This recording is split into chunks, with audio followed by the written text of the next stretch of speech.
Bonjour à toi. C'est tellement une grande joie pour moi de te trouver ici et de connecter avec toi.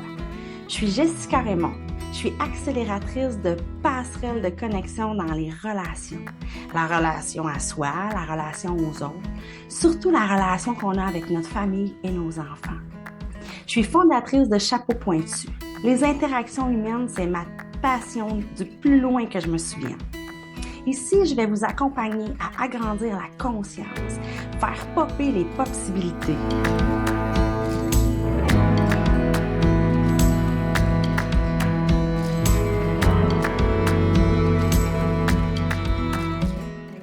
Re-bienvenue au podcast Chapeau-Nama. Je tiens du fond de mon cœur à te remercier d'être là, d'être présente, d'ouvrir ton cœur, d'ouvrir ton esprit, de venir connecter avec moi. Ma valeur partage puis mon sens de l'évolution triple en ce moment. Alors, aujourd'hui, j'ai envie d'adresser avec toi, en fait, j'ai une question à te poser pour commencer. Si tu n'es pas déjà sur le groupe Chapeau Nama, je t'invite à nous y rejoindre parce que ce que tu viens découvrir ici, c'est parsemé de plein de leviers puis d'ouverture de conscience dans Chapeau Nama. La question que j'ai envie de te poser, c'est comment ça se passe pour toi, ta prise de décision? Que ce soit pour un morceau de vêtement, dire oui à une invitation, décider de vendre la maison, décider de rester dans une relation, décider de quitter son emploi ou de rester. Comment tu vis ça, toi, quand il y a des décisions importantes ou moins importantes qui sont appelées à ce que toi, tu te mobilises puis que tu viennes trancher ou te positionner à travers ça? Que ce soit ton enfant qui veut adhérer à un cours ou qui veut aller dormir chez un ami ou inviter un ami. Juste prendre le temps d'observer, lorsque tu as une décision à prendre, qu'est-ce qui se réveille en dedans de toi? Est-ce que tu as la peur de te tromper? Est-ce que tu veux faire plaisir à l'autre à tout prix? Est-ce que tu te piles sur le cœur et tu dis oui des fois alors que ça dit non en dedans? Est-ce que tu cherches à éviter la prise de décision à tout prix? Ou est-ce que tu pars peut-être à te raconter toutes sortes d'histoires? Hein? Je peux pas faire ça, voyons donc. Je suis qui, moi, pour faire ça? Ou si je dis oui, qu'est-ce qui va se passer? Si je dis non, qu'est-ce qui va se passer? Oh mon Dieu, j'ai peur que si je dis oui, il va arriver telle affaire. Oh mon Dieu, j'ai peur que si je dis non, il va arriver telle affaire. Donc, par exemple, si je dis non à mon chum pour aller passer un week-end avec, ben là, j'ai peur qu'il pense que je l'aime plus.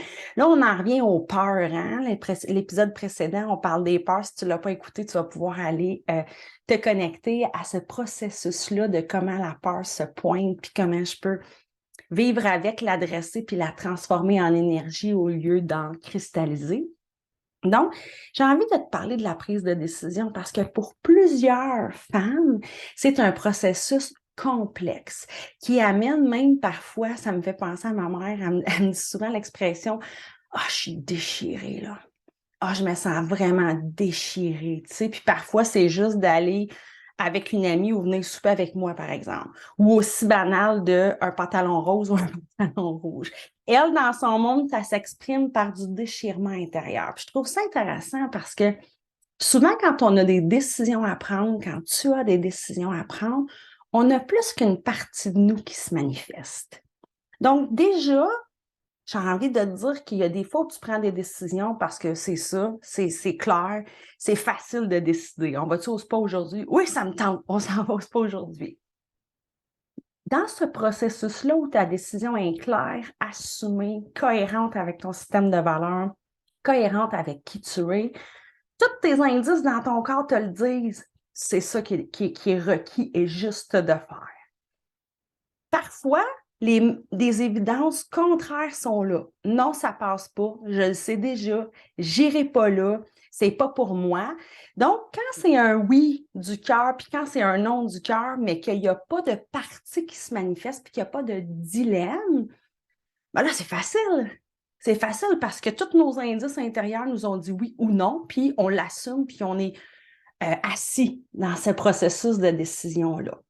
Où est-ce que ça devient plus complexe? C'est quand, comme ma mère, il y a plus qu'une partie qui arrive, puis là, on peut sentir de l'incertitude, du doute, de l'ambivalence, un dilemme, oui ou non, oui ou non. J'ai déjà envie de te dire, puis j'ai parlé de ça dans d'autres épisodes, tu sais, l'être humain va aller choisir dans ses options la meilleure.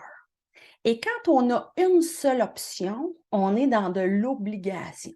Là, je ne sais pas pour toi, mais pour moi, c'est très inconfortable d'être obligé de faire quelque chose parce que je n'ai pas d'autre avenue ou issue.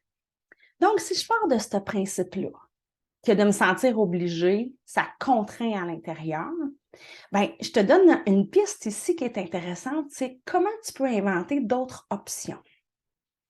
Donc, je quitte mon emploi ou je reste à mon emploi, là, on est dans un dilemme. S'il y a juste l'option de rester à mon emploi puis je me sens obligée, c'est inconfortable. Le dilemme de juste deux choix est inconfortable aussi. Donc, je t'inviterai à voir, est-ce qu'il y a au moins une troisième option que tu peux venir mettre en place pour venir agrandir ton bassin de possibilités pour que tout ton organisme aille puiser la meilleure option là-dedans.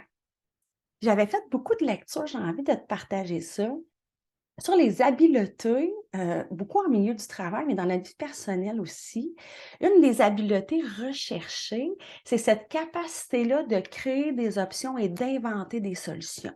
Là, je ne te ferai pas toute la théorie derrière ça, mais dans l'échelle des comportements, lorsqu'on est dans les comportements orientés solutions, on a analyse la situation, prendre sa responsabilité, observer les choix requis, puis qui se proposent plutôt, puis à la fin, il y a inventer des options que je ne savais pas possibles.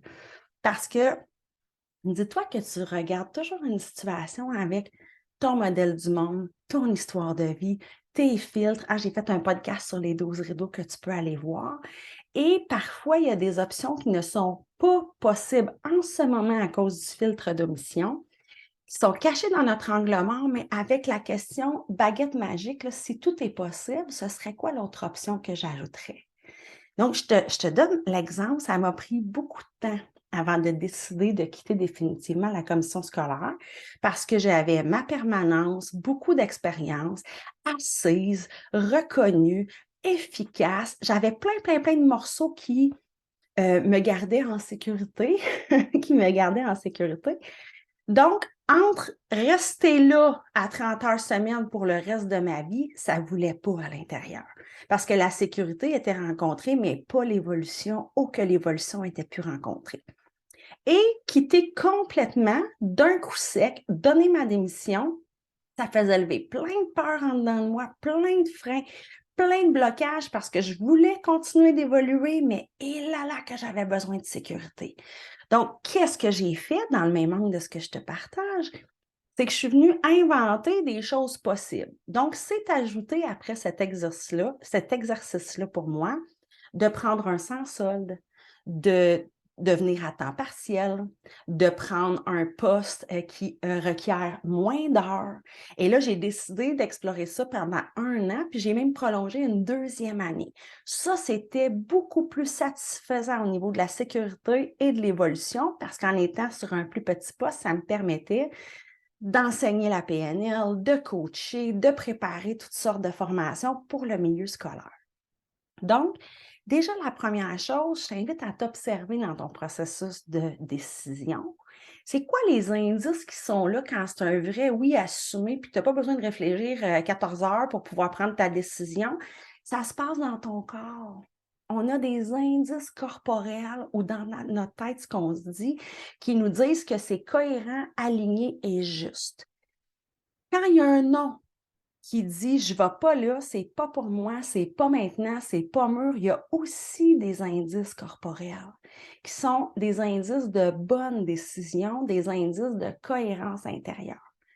Lorsque il y a un déchirement ou un dilemme qui arrive, tu as la première piste de t'inventer des nouvelles solutions pour pouvoir avoir fait, moi j'appelle ça faire état de situation 360. Et parfois même, je demande à mon monde autour de moi, tu sais, entre ça puis ça, toi, dans ton monde, t'en as-tu d'autres idées? Hein? Parce qu'on peut aller s'enrichir aussi de la vision des autres si ce n'est pas pour se démolir, se comparer, se sentir comme de la merde, pas à la hauteur, pas assez ou tomber dans l'envie. Hein? On peut aller chercher des morceaux de perception dans une autre carte du monde. C'est très riche d'ailleurs de le faire. Et là, je t'invite juste un moment à réfléchir. Quand tu as un dilemme intérieur, justement, ça parle du dilemme intérieur et non pas extérieur. C'est qu'il y a des parties de toi qui veulent être entendues en même temps. Comme dans mon passage de quitter la commission scolaire, la sécurité puis l'évolution voulaient être entendues. Donc, en agrandissant les options de décision et de solution, ça a fait en sorte qu'en dedans de moi, les 2 valeurs se sentaient reconnues, entendues et vues et ça a mis de la douceur dans mon processus pour respecter mon rythme. Tu sais, pour pouvoir prendre une décision alignée et cohérente, c'est essentiel d'aller voir si c'est justement en cohérence avec tes valeurs. Et les valeurs, tu sais, je vais t'en nommer quelques-unes ici, là, mais il y en a beaucoup plus que ça, là, tu sais, le respect de soi, l'évolution, la liberté d'être, le plaisir, le partage, la famille, l'éducation, la découverte, la spiritualité, tout ça, c'est des valeurs. Et lorsque tu as un indice, parce que c'est là que ça se passe aussi, quand il y a un déchirement intérieur ou un dilemme, on a des indices corporels, hein. Notre tête, elle a beau vouloir dire oui, quand ça veut pas en dedans, ça veut pas. Tu vas pouvoir te poser la question, qu'est-ce qui est important pour moi qui me donne envie de dire oui? Qu'est-ce qui est important pour moi qui me donne envie de dire non? Là, tu vas pouvoir aller à la rencontre des membres de ton équipe intérieure pour pouvoir savoir qu'est-ce qu'ils ont à dire. Parce que si j'en écoute pas une, il va y avoir des saboteurs dans le processus un peu plus loin, hein. Ça m'est déjà arrivé de dire oui à quelque chose, puis à la dernière minute, j'ai reculé bien raide. J'étais pas prête seulement parce que j'avais pas été avoir cette jase-là avec les parties de moi pour faire en sorte qu'il y a du win-win là-dedans, puis qu'on a trouvé une option qui fait en sorte que les 2 valeurs ou les 2 morceaux de motivation profonde sont rencontrés. Donc, pour prendre une décision alignée et cohérente, c'est vraiment intéressant d'aller voir c'est quelle valeur qui griche puis c'est quelle valeur qui pousse. Parce que des fois, je ne sais pas pour toi, moi, je me sens comme un go intérieur puis un break intérieur. Puis c'est là qu'elle se crée la polarité. C'est là qu'elle se crée la discordance à l'intérieur, hein? Comme si on avait de la médiation à aller faire un peu pour trouver un terrain d'entente entre ces 2 parties-là. Donc, peut-être à ce moment-ci, je vais t'inviter à penser à une décision que tu as à prendre. Une décision par rapport au projet de week-end, une décision par rapport à ton couple, tes enfants, peu importe. Puis juste de te dire, de t'imaginer les yeux fermés, si tu dis oui à cette décision-là. Prends le temps, les yeux fermés, d'observer qu'est-ce que ça va créer comme effet à l'intérieur de toi. Qu'est-ce que ça va créer comme effet à l'extérieur de toi dans ton monde? Est-ce qu'il y a des morceaux qui ont peut-être besoin d'attention? Hein, je te donne l'exemple, j'ai déjà été approchée pour aller enseigner au Maroc une semaine sur 5. Ma partie évolution, elle faisait malade, j'ai vraiment envie d'aller découvrir là-bas tout ce que je vais apprendre sur moi. Puis ma partie famille disait, voyons, t'es-tu folle? Tu ne fais pas partir une semaine sur 5 pour tes enfants, pour le pilier familial, pour être en lien avec eux. Donc, je me suis imaginée partir à l'aéroport une semaine sur 5. Quel effet était là? Et à ce moment-là, quand je me suis imaginée, j'ai eu toutes mes évidences que ce n'était pas écologique pour moi et que ça faisait gricher trop fort ma valeur amour, couple et famille. C'est devenu évident que j'allais décliner l'offre. Et je m'étais imaginé aussi dire non. Qu'est-ce que ça créait en dedans de moi, puis qu'est-ce que ça créait chez les miens? Et tout est devenu limpide et fluide à ce moment-là.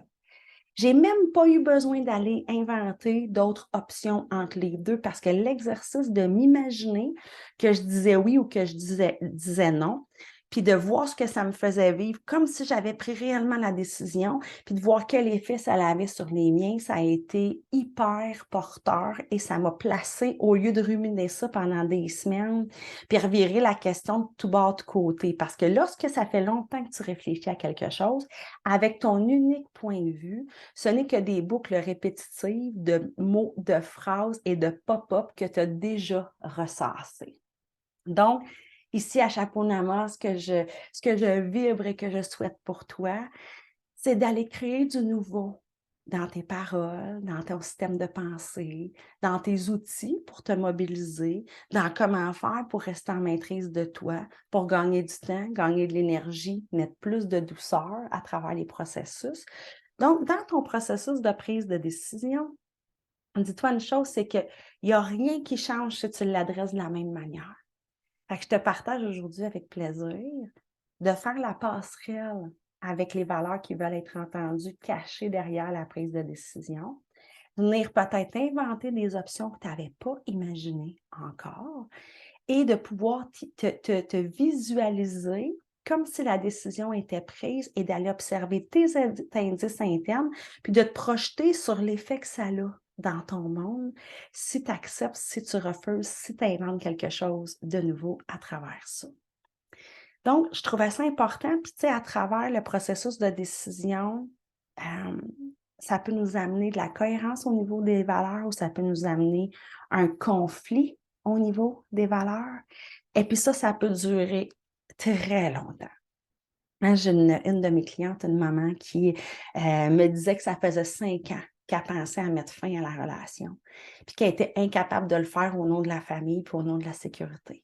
Mais que plus les années passent, à force de ressasser, éteindre les valeurs qui voulaient être entendues, ne pas les écouter puis continuer à toffer, hein? Je ne sais pas si tu as des contextes, toi, où tu as l'impression que tu toffes, ça épuise, ça cristallise puis ça garde dans un espace problème puis dans ma vision à moi, ça n'honore pas qui tu es. Donc, je suis allée avec elle voir qu'est-ce qu'elle avait à mettre en place pour pouvoir venir faire entendre et respecter cette valeur-là de famille et de sécurité, pour aller respecter aussi sa valeur de liberté, de respect et d'amour d'elle-même. Donc, je trouve ça super intéressant que tu puisses te demander, il y a peut-être une décision dans ta vie que tu repousses, avec laquelle tu manques de courage ou peut-être de conscience. Puis tout ça, c'est OK dans l'instant. Parce que ça parle de freins intérieurs, de blocage, de peur, de conflit de valeurs. Donc, j'ai vraiment envie ici, par exemple, avant de boucler, vraiment envie de te dire que si on est très longtemps à ne pas entendre ou respecter ou donner attention à certaines valeurs, ce que ça peut créer, c'est que ça peut amener à un bris de relation à l'extérieur lorsqu'on atteint une limite interne. Et si ça continue, ça peut aussi créer un bris de relation intérieure. Ce que je veux dire par là, c'est que ça peut nous mener à dépression, burn-out, vraiment une santé mentale fragile. Si j'y vais dans le plus concret, supposons que je prends l'emploi encore. J'ai tellement resté longtemps dans cet emploi-là où la sécurité était fondamentale et que je n'honorais pas l'évolution et la personne que j'étais rendue à ce moment-là, il devenait inévitable qu'il y ait un bris de relation à l'extérieur. Parce que la sécurité passait au bout d'un bout de temps dans mon processus après l'évolution, après l'amour de moi. Donc, il y a une façon de faire pour explorer ta hiérarchie des valeurs. Je partage le processus dans la méthode pointue avec mes clients.